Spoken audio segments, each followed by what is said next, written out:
अब हम ऐसे लोग कहलाते हैं कि जी नबी की खुशी नहीं मनाते, नबी की आमद की इनको कोई खुशी नहीं है। वहां भी लोग हैं, ये जेलस होते हैं, ये खुशी नहीं मनाते, हम खुशी मनाते हैं। अहले हदीस की मोहब्बत में और दूसरों के दावे में जमीन आसमान का फर्क। वो फर्क ये है, नबी करीम सल्लल्लाहु अलैहि वसल्लम से पूछा गया कि ऐ अल्लाह के रसूल सल्लल्लाहु अलैहि वसल्लम, आप हफ्ते में 2 रोजे रखते हैं, पीर के दिन रखते हैं और जुमरात के दिन रखते हैं, कि हफ्तावारी डायरी अल्लाह के पास जाती है और मैं ये चाहता हूं कि जब मेरी डायरी जाए तो उसमें लिखा हुआ हो कि मोहम्मद सल्लल्लाहु अलैहि वसल्लम आज रोजे से हैं, उसमें लिखा हुआ हो कि आज मैं रोजे से हूं।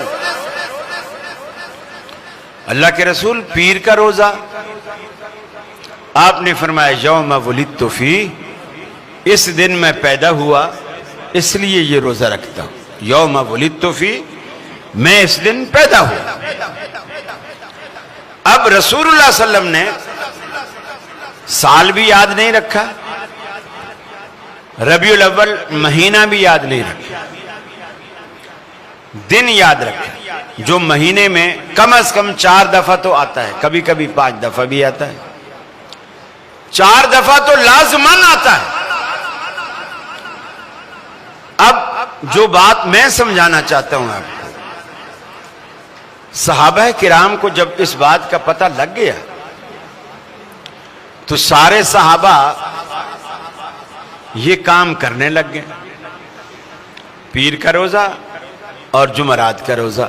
चलो जुमरात का तो समझ में आता है, लेकिन पीर का समझ में नहीं आता, क्योंकि आपने फरमा दिया कि इस दिन मैं पैदा हुआ इसलिए रोजा रखता हूं। तो सारे सहाबा तो पीर को पैदा नहीं हुए थे ना, समझ में आ रही है बात? कोई जुमरात को पैदा हुआ होगा, कोई जुम्मे को, कोई मंगल को, कोई बुध को, लेकिन सहाबा सारे पीर का रोजा रखते हैं, अपनी पैदाइश वाले दिन का नहीं रखते। हालांकि यह भी एक लॉजिक निकाली जा सकती थी कि अल्लाह के रसूल अपनी पैदाइश के दिन पे रोजा रखते हैं तो हम भी अपनी पैदाइश के दिन पे रोजा रखेंगे, यह भी सुन्नत से मुखालिफ नहीं था। लेकिन सहाबा की मोहब्बत नबी से इतनी थी, वो अपनी पैदाइश के दिन को भूल गए कि मेरे नबी ने जो पीर का रोजा रखा है लिहाजा हम भी पीर ही का रोजा रखें। ये सहाबा की मोहब्बत। फिर आज जो झंडियां न लगाए, कुमकुमे न लगाए, रंग बिरंगी लाइटें न लगाए, कहते हैं जी इसे नबी की विलादत पर खुशी नहीं हुई, ये गोया इस दिन को ईद का दिन नहीं समझते हैं। मेरे भाई, रसूलुल्लाह सल्लल्लाहु अलैहि वसल्लम ने अपने अमल से साबित कर दिया कि ये दिन ईद का दिन नहीं है। मुझे बताइए, ईद के दिन रोजा रखना जायज है ना जायज है? हलाल है कि हराम है? हराम है। और नबी मुकर्रम ने अपनी पैदाइश वाले दिन रोजा रखा और ईद वाले दिन रोजा रखना हराम है। गोया आपने अपनी उम्मत को यह बता दिया कि इसे कुछ भी नाम दो, कम से कम ये ईद का दिन नहीं है, ये ईद का दिन नहीं है। अगर ये ईद का दिन होता तो रसूलुल्लाह सल्लल्लाहु अलैहि वसल्लम रोजा ना रखते।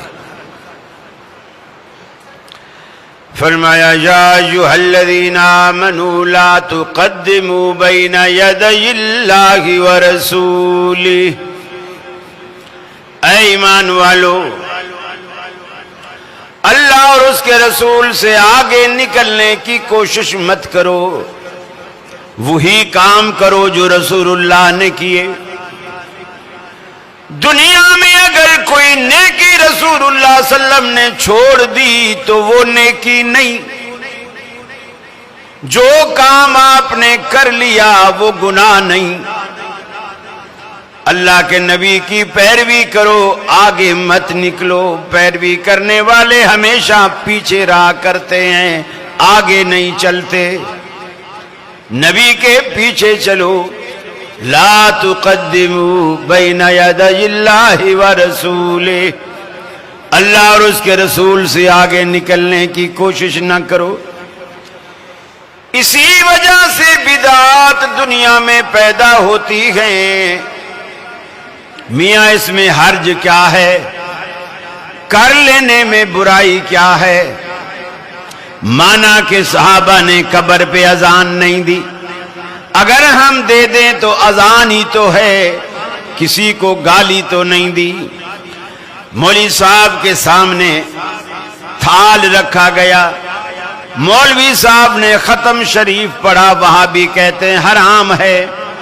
अरे कैसे हराम है, हमने तो कुरान पढ़ा है। कुरान पढ़ा है, कोई तौरात इंजील या हिंदुओं की कोई किताब तो नहीं पढ़ी। कुरान पढ़ने से वो चीज कैसे हराम हो गई। अल्लाह रब्बुल आलमीन फरमाता है ला तुक़द्दिमू बैना यदाइल्लाहि व रसूली। कुरान ने इसे हराम नहीं किया, नबी से आगे बढ़ने ने इसे हराम कर दिया। तुम नबी से आगे बढ़ रहे हो, नबी के सामने भी खाना रखा जाता, आप बिस्मिल्लाह पढ़कर दाएं हाथ से तनावुल फरमाते। कभी आपने कोई सूरत